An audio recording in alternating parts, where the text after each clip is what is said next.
So I remember Valborg last year for very different reasons.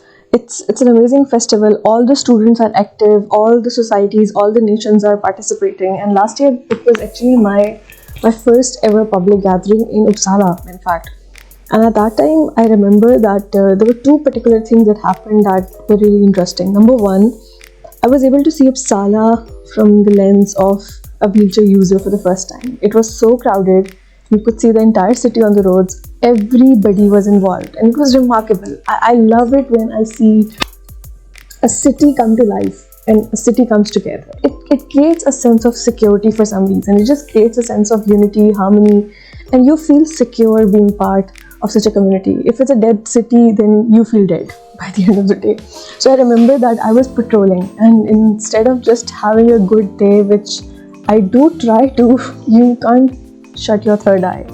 So you're always looking for conversations of accessibility and what you can do about it. So I still remember that I was at this place where they do this ceremony of raising the cap, which is part of Valborg's history. We're not going to go into that.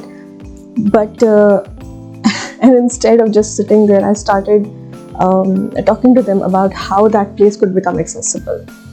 So I just spoke to Max, the guy over here who's like responsible for the house, and I had the same question that I have every time I go anywhere, that what's the designated area for people with disabilities. And turns out that they did talk about it, but they could not implement it because it's going to be a lot of crowd.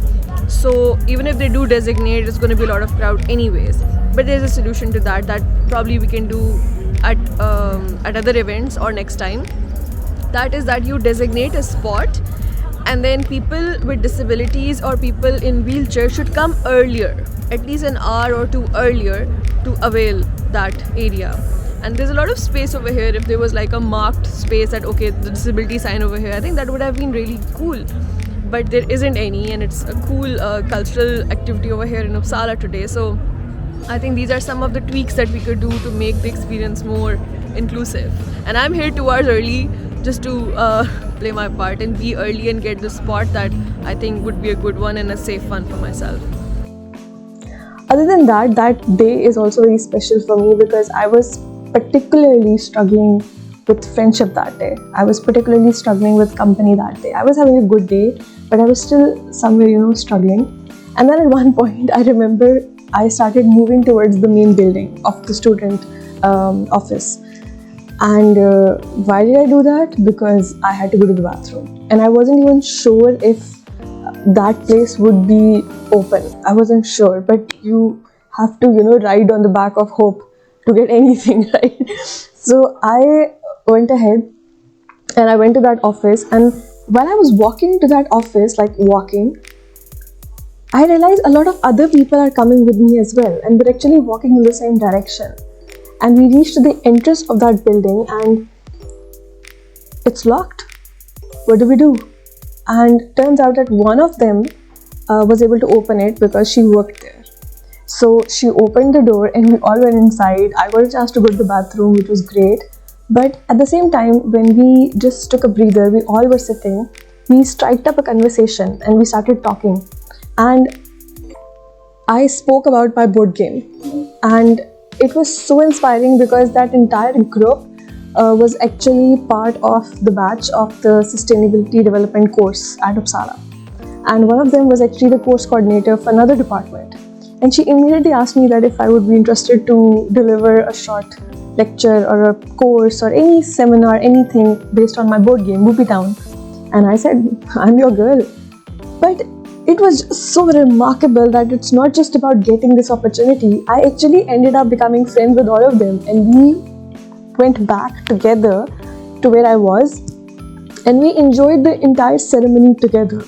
And I learned a lot that day. I learned a lot. First of all, I learned that you never stop talking about accessibility. Second thing I learned was that you never stop talking about what you do and what you're passionate about. Go ahead, talk about it, because that's exactly how you strike good collaborations, good partnerships. And the third thing I learned was that you also never stop talking. When you find people, go ahead, have a conversation, you will find your tribe. You will attract the people that are meant for you, even if it's for a day, even if it's for a month, even if it's for a lifetime. That's fine.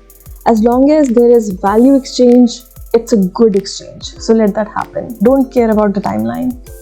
So I'm very happy that that day, Valborg last year, was a great moment for me in terms of learning some new things about the city, making some new friends, and then also striking a good collaboration for my board game Poopy Town. Yeah, that was great.